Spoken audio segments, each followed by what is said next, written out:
following is a Comfortably Zoned Radio Network production.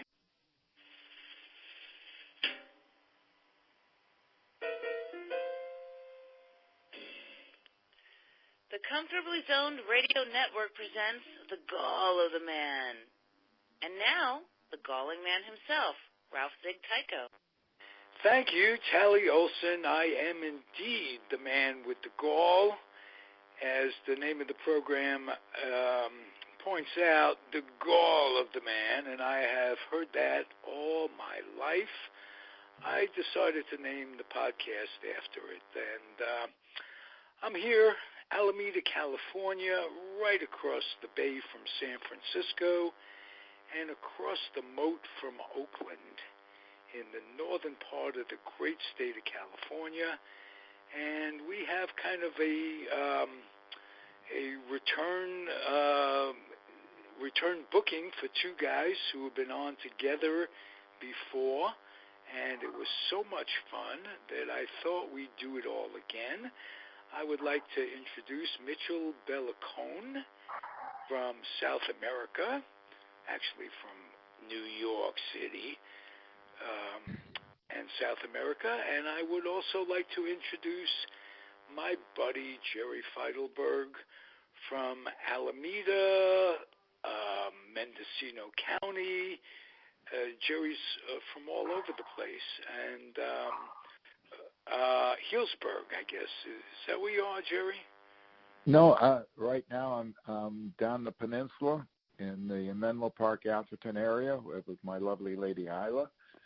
We returned from Mendocino last Saturday. We were up there for 10 days. And in my life, I have lived in three great cities. I was born and raised in Boston, lived in Los Angeles, and for the past, it'll be 40 years in December in the Bay Area, San Francisco Bay Area. Just phenomenal areas, all three of them. Right. You're blessed from that standpoint. I myself have lived only in New York and in California, and what can I say? At first it was forced upon me to live in California by the Air Force, and we're going to talk about that in a minute before we get into general discussion.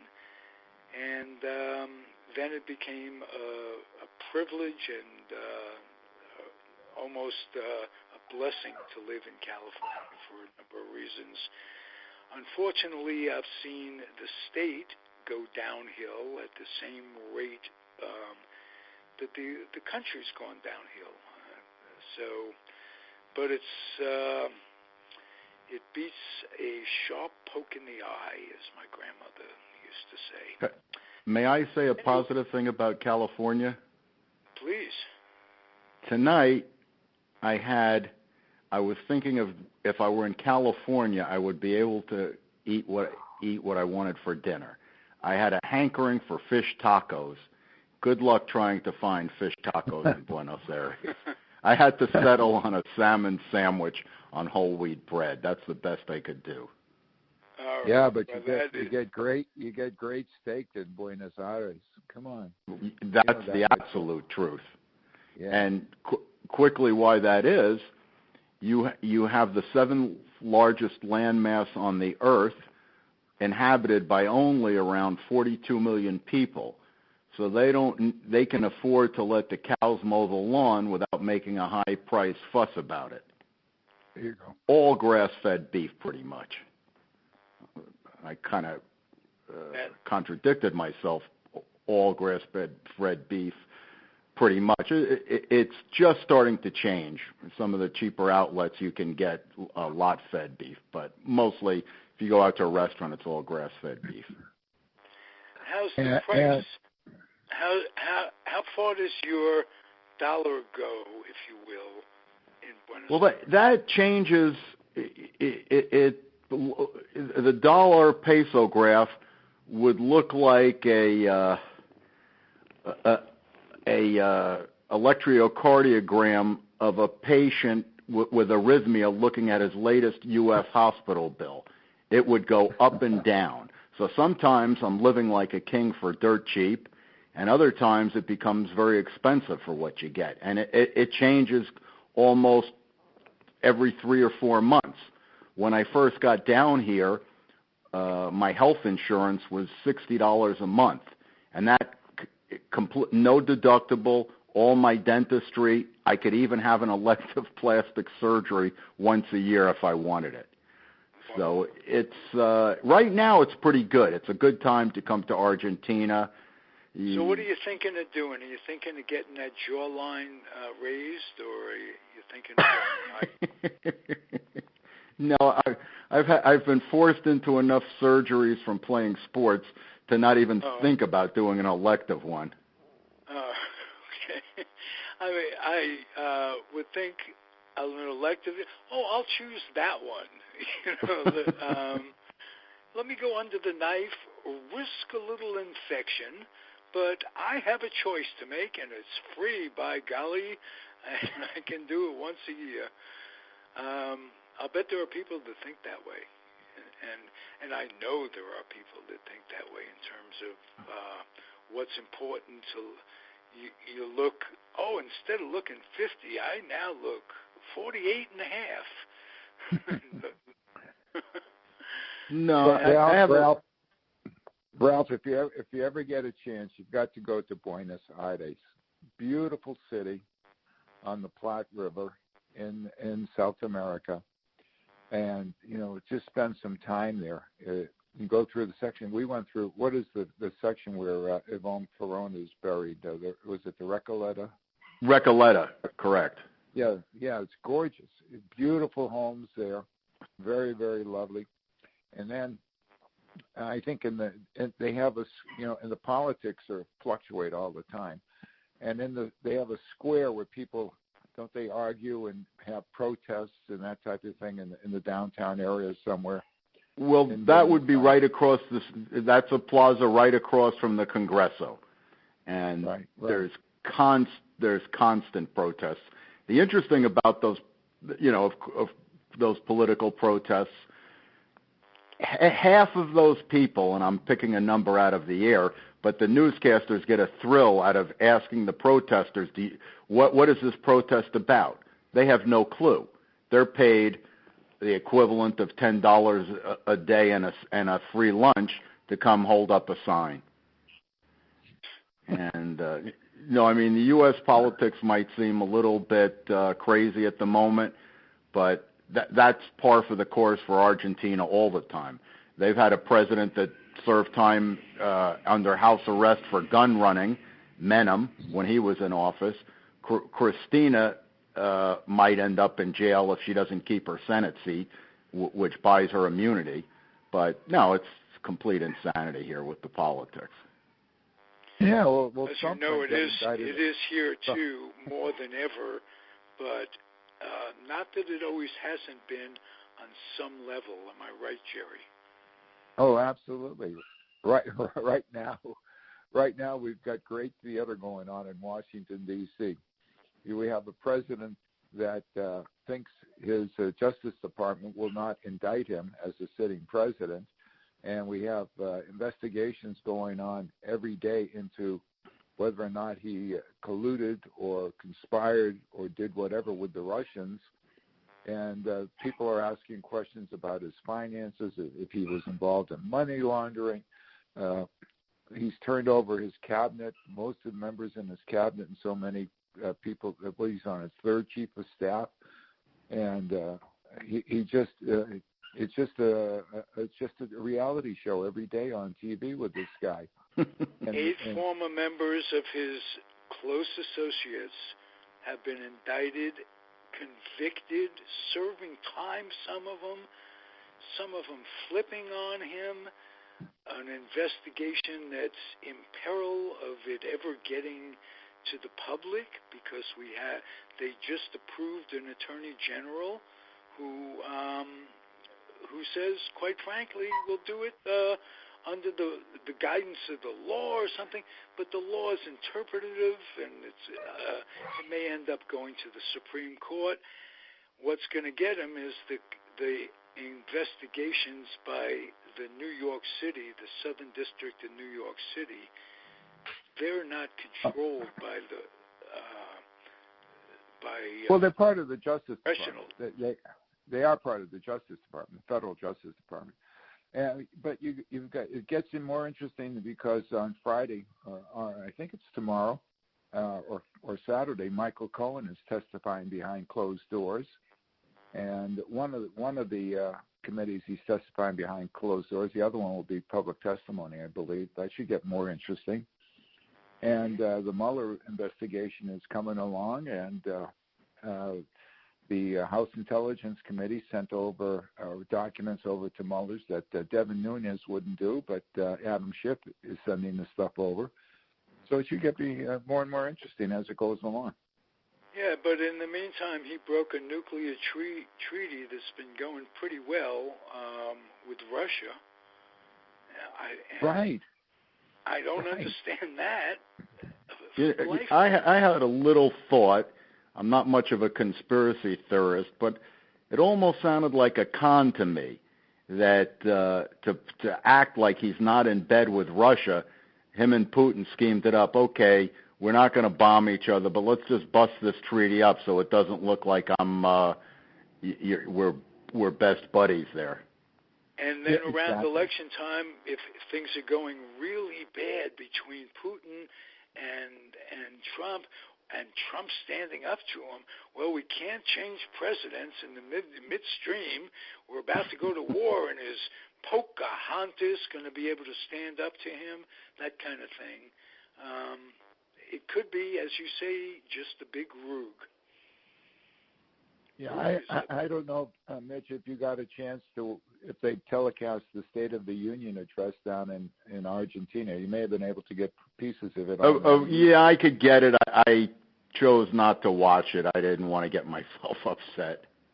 Yeah, it was the same old stuff.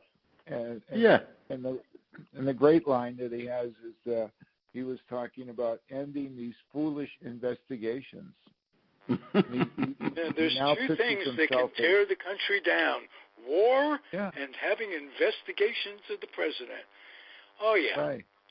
And he stands up there like he's saying these lines like he doesn't know it's closing in on him. And I'm going to ask you both the same question that I've been asking week on end. Start with you, Mitchell. What's going to be the closing game? If they were playing chess, how's it going to end for him? I don't think they're going to be able to get him out of there before his term is up. The Republicans have too much power at the moment. I hope I'm wrong. I'd love to see him booted. More than anything, I hold it against him that he gypped contractors in New York when he was a developer. That's a mean, cruel thing to do, is put people out of business. But getting back on topic, I don't think the Republicans will let this guy, even if he makes it to the end, I don't think they'll run him again. They can't. It's just too much insanity. But then again, that he got there in the first place proves we are insane. So who knows? What's going to happen next? It's absolutely unpredictable. We've gone from the ridiculous to the sublime. I'll vote completely on. I'll vote along your party line. Completely unpredictable. Yes. Well, I have said, Mitchell, that that they shouldn't impeach him. First of all, they'll make him a victim, and the Republicans might rally around him. And secondly, even if they do impeach him, they don't have the votes. They can't get 67 votes in the Senate. They have 47 Democrats that have to get 20 Republican senators to vote against him, and that's not going to happen. So the only hope that people have is that if Mueller indicts his son, Don Jr., for lying, if they have enough evidence that he's lying and perjury and what have you, maybe he might resign. I don't see that happening because I guess he views it's things like resigning or changing your mind as a point of weakness, being weak. So he's not going to do that. But you brought up. I don't think it's a point of being weak. He might be able to say, "Look, I could, if they didn't come after my kids and force me into this, and it could give him an out. And I think they should make a deal with him. We won't. Who cares if he goes to prison? We just want him out of there. He's got his finger on the button, and do you believe the generals? I'm sorry. Oh, we'll just let the courts take care of the tax stuff and indicting him on his campaign finance and his inauguration stuff and all the stuff he doesn't claim. Let them get him. We don't have to go after him. Let him resign. You know what I'm saying? Why waste the impeachment?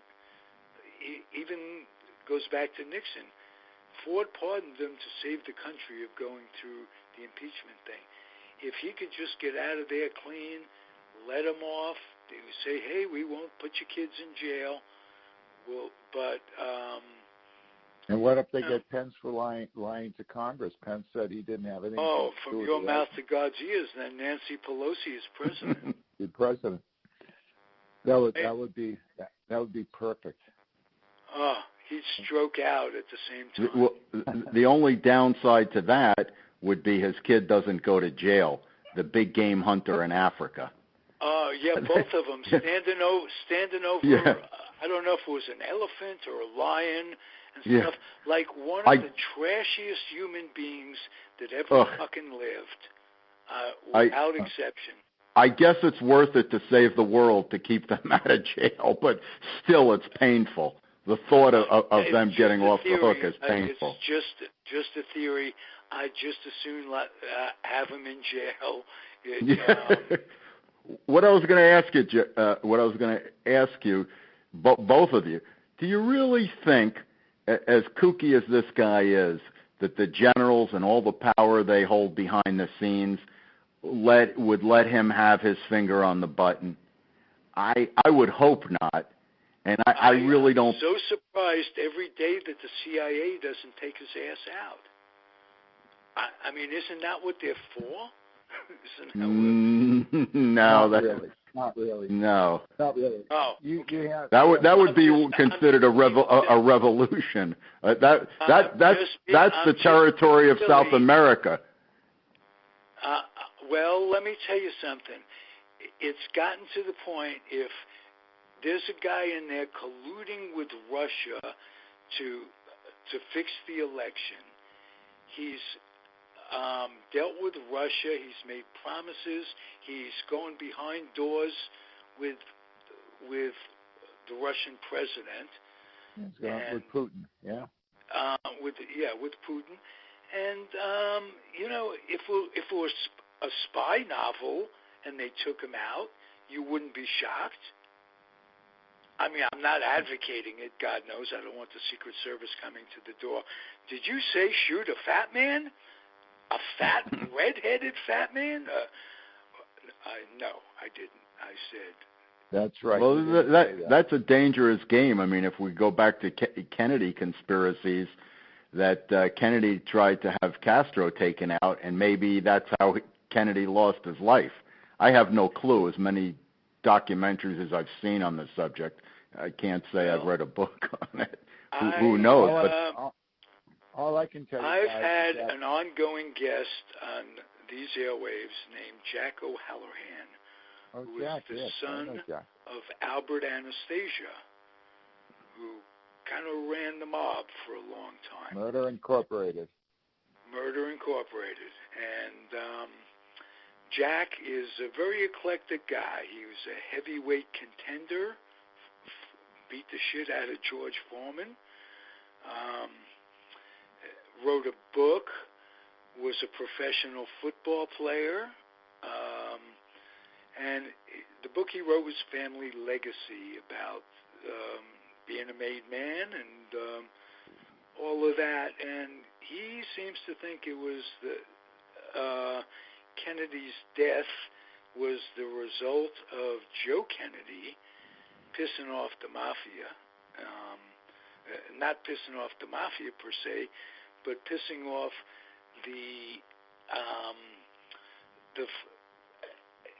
pissing off the mafia. the specific death of John Kennedy was a result of the Kennedys pissing off the oil people in Texas. And Robert Kennedy kind of didn't the unions hand over their votes to the Kennedys, and then Robert Kennedy went after those same gangsters, lopping them. The Chicago mob and all that. Yeah, so right. Seems to think that who was the union? Who was the union guy that disappeared? Jimmy Hoffa. Hoffa? Jimmy Hoffa. He went. Bobby Kennedy went after Jimmy Hoffa, if you remember. Right. Right. And I, from what I understand, the big regret that the mafia had was they killed the wrong brother. Had the mafia killed Robert Kennedy instead of John Kennedy, they'd been better off. But that's another story. I've been led to believe also that the mafia has come back in a different, legit generation, but a lot of the same rules apply, and that there's a very good chance from Jack's hinting around to me, him having known Trump, that Trump is running the country like a mafia don because on some level he is a mafia don. And given his New York connections and what it takes to build and prosper in New York, it wouldn't surprise me. And that the mafia is all over the world, Jack tells me. Yeah, it wouldn't surprise me either. He had to deal with the unions, the construction unions, and now they were all controlled by the mafia back in the day, and they probably still are. The thing about you brought up the meetings with Putin. You remember he had a meeting with Putin with an interpreter, and the interpreter took notes. Those notes have disappeared. They don't exist anymore. This is what he used to do when they got sued. They would destroy all the records, and when they go to court, they didn't have any records. They couldn't produce any records, and they would stall, and they would say, "Well, we'll get them. And eventually, we don't know. He had 3,500 lawsuits against them over the years, so he knows how to hide stuff pretty well. And so, the stuff with Putin has disappeared, and you want to know why? Those should be public records somewhere. And why can't they just subpoena the translator to come in there and say, what in the hell happened? I think it was a Russian. I don't think it was an American. If it was an American, yeah, they could subpoena the person. No, on the meeting that just came out, it was a Russian translator. But the first meeting at Helsinki, it was an American translator. Yeah, they should notes. Subpoena them. They should and could, I'm sure. It lost a little traction, but while he was running for office, they were describing the makeup of some of his buildings, and I'm not talking about Russia here, and they were all bought up by people Russian. I don't want to throw out Russian mobsters, but people that were tied to it, however so. I remember reading articles, this shady Russian, that shady Russian, all had apartments. Yeah, all in Trump Tower. He was selling them in Trump Tower to these guys. Right. And who knows what his connection was. And now we found out that he was planning to build, they had plans for the Trump Tower in Moscow, and they offered Putin a $50 million penthouse. So once they did, my thinking was that when he fired Comey, they should have had other FBI guys come in with handcuffs and take. Oh no, that won't do. That's obstruction of justice, and you're under arrest, and we're going to take you out of here. Couldn't do it, of course. That would have been another thing when he gave Putin that offer that Jerry just talked about. That should have absolutely eliminate. You do not get a free pass on this. You go directly to jail. That's treason. That's conspiracy. That's collusion. They call it what you want.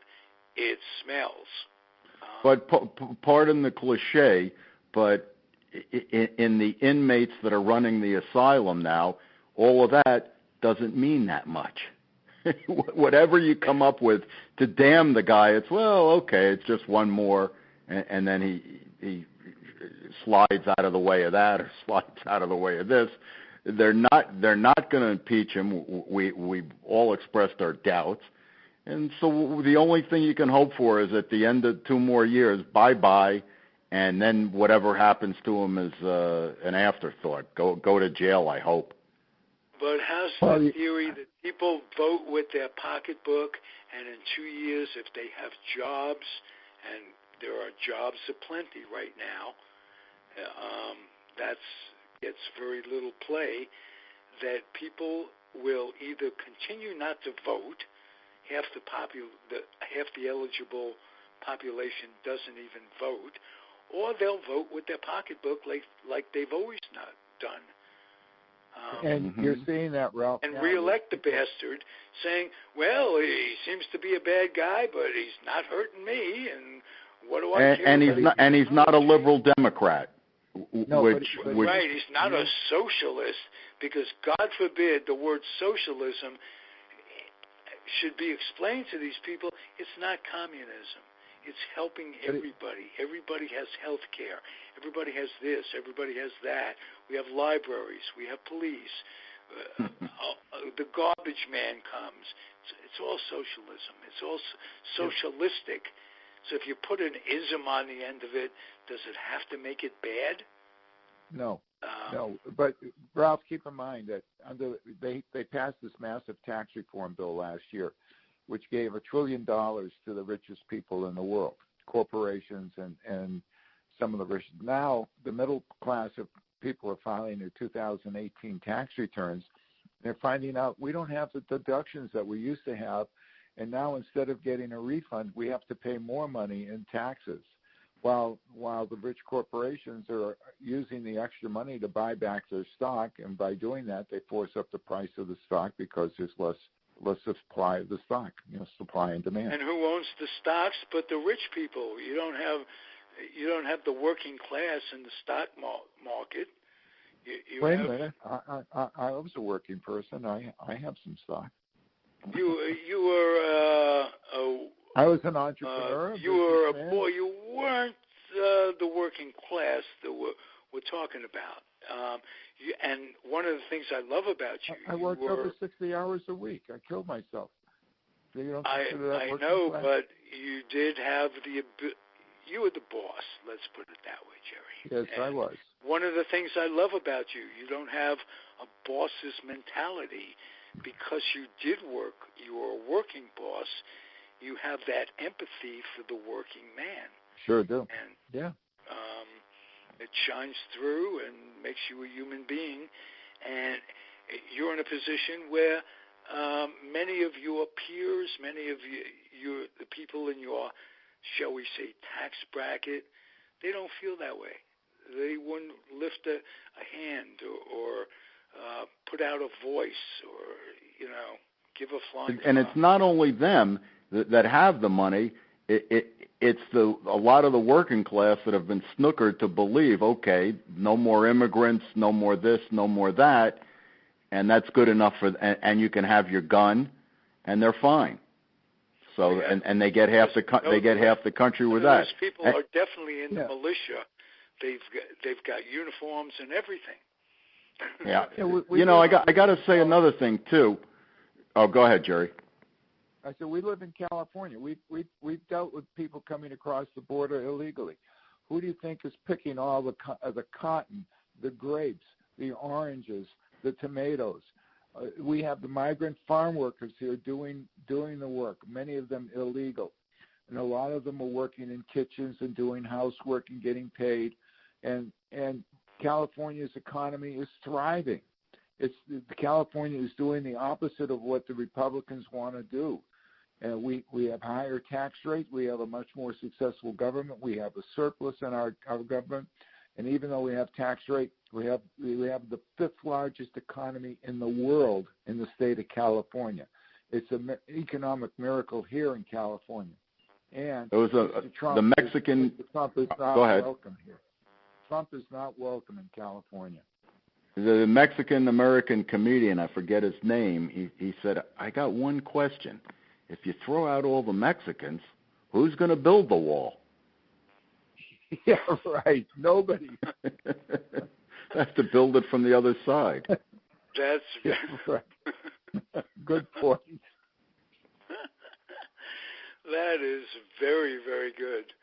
I like that.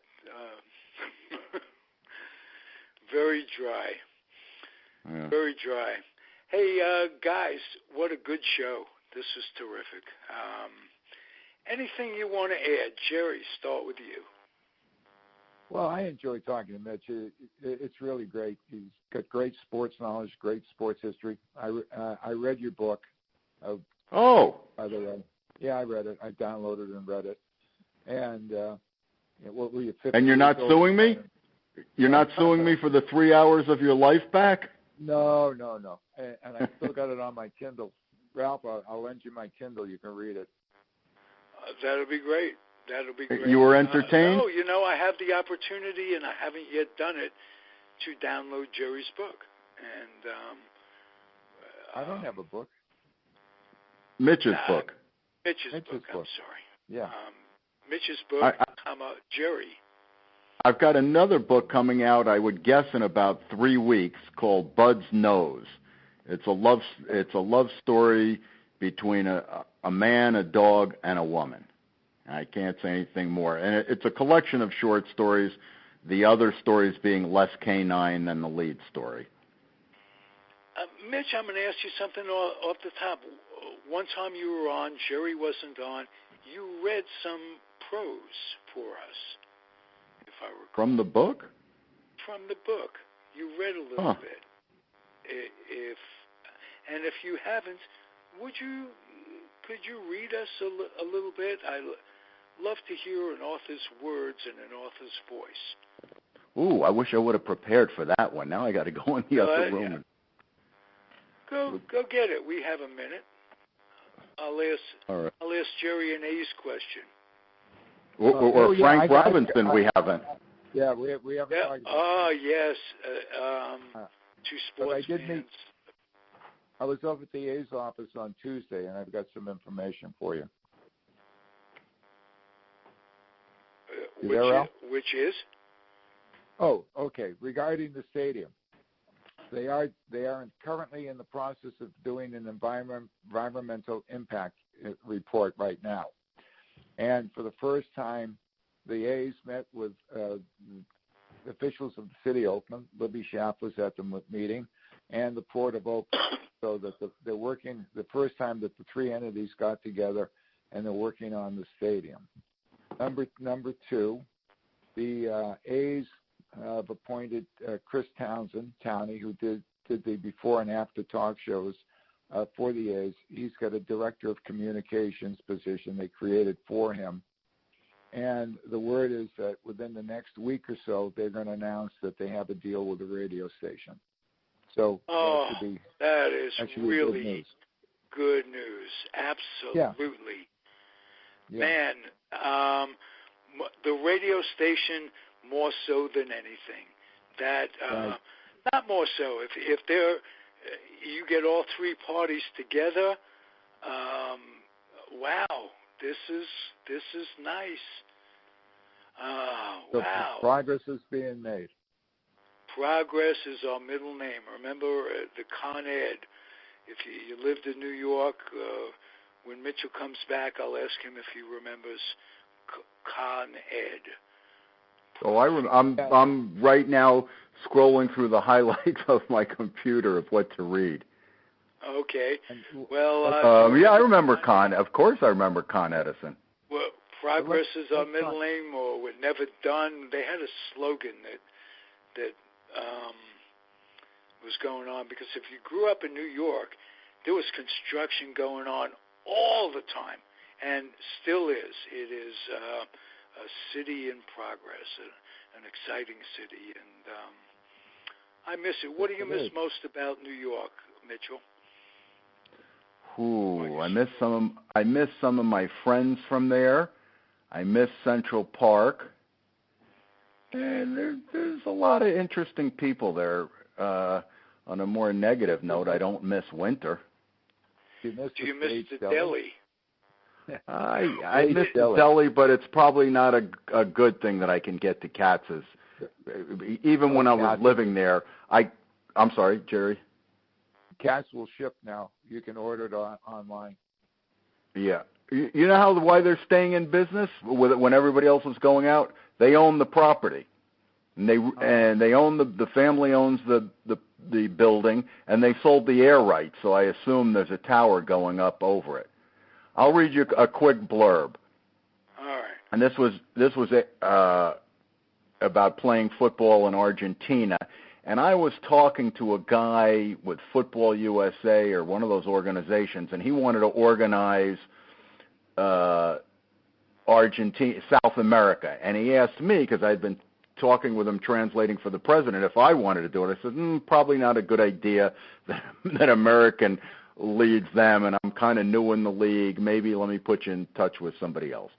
But anyhow, so I'm talking to this guy, and here goes the quote from the book. The guy loved my stories, especially the one about a certain team's tight end coming to a game intoxicated. The player had been used to shuttle in the plays. Drunk, he was still better than the next guy, so they played him.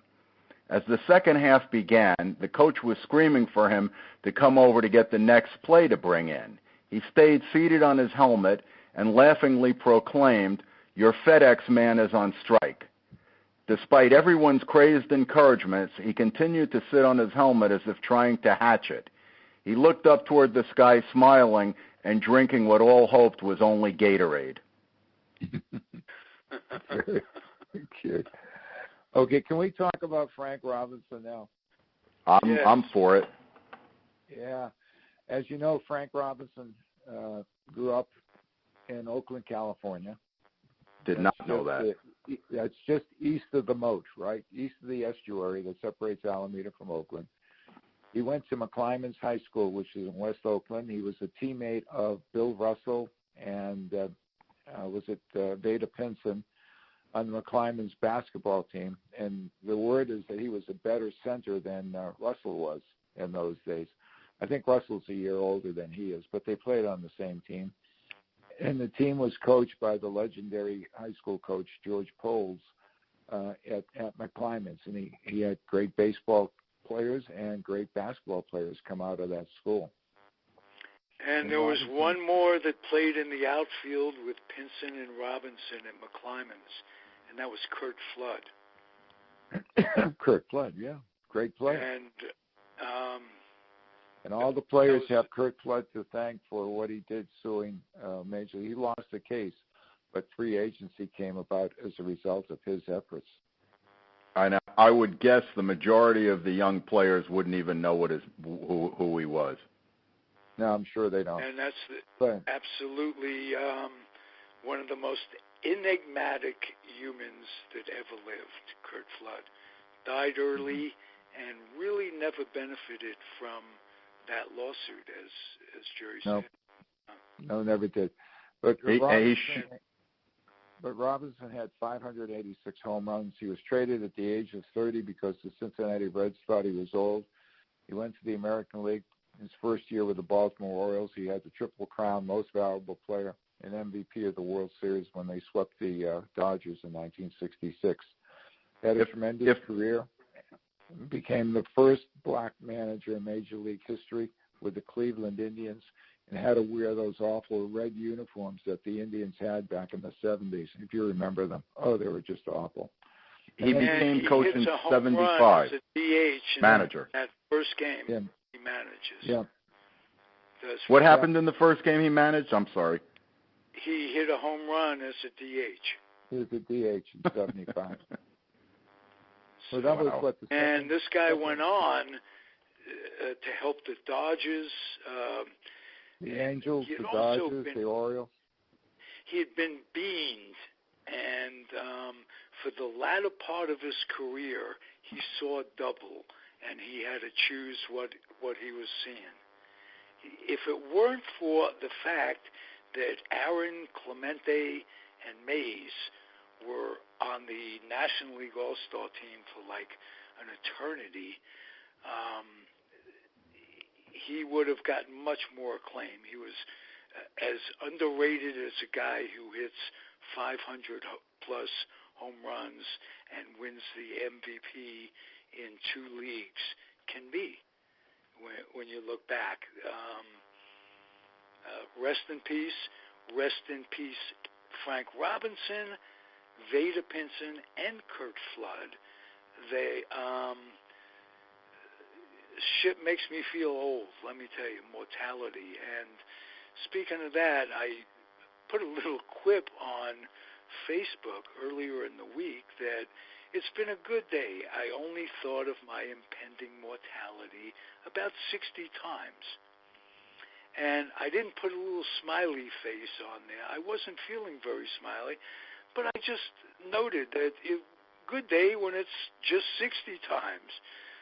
Well, got me thinking. And Jerry was concerned, and my good friend Ann was concerned. Thank you both. I'm okay. But Max Littke, my friend from the Air Force, I was thinking about mortality. I looked him up on the internet. He passed away about a year ago. Well, you just found out about it?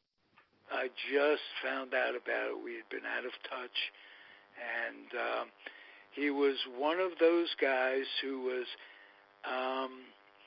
he was a born again. I was a Jew boy from New York, and Max tried to save me about 3 or 4 times a week. And my philosophy was, I asked him once, what's the story if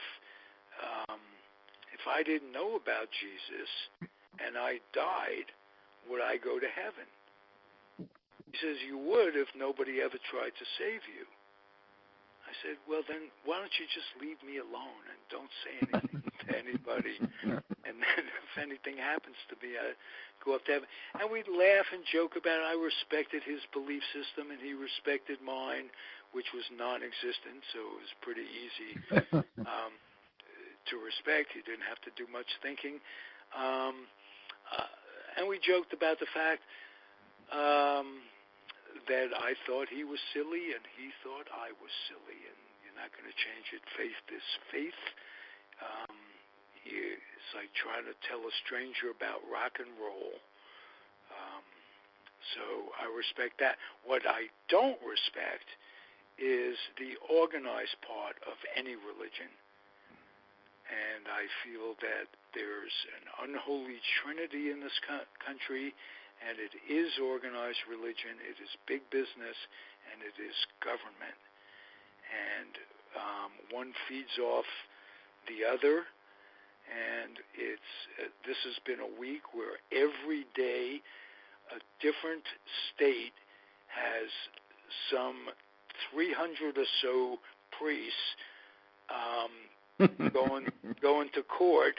It was Texas yesterday. I'm not exaggerating on this.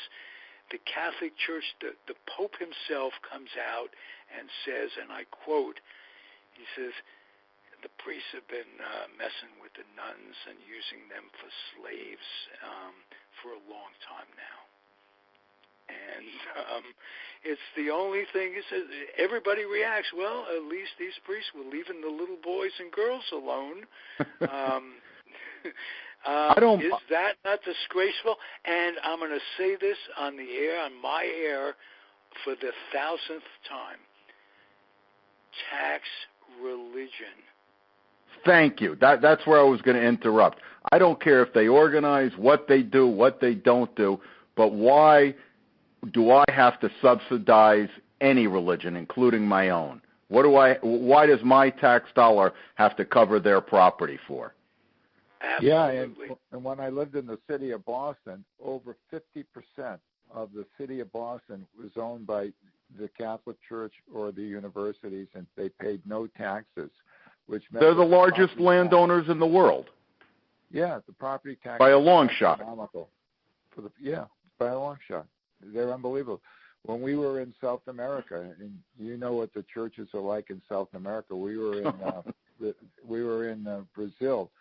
The gold that's in the churches is unbelievable. The amount of gold, it's just breathtaking. And we were in the town of Salvador, unreal, and all through South America. So, the Catholic Church is very, very strong. And Ralph is right. You guys are right about religion. It should be taxed. Period. Well, you don't have to go to South America to see the Catholic Church in action.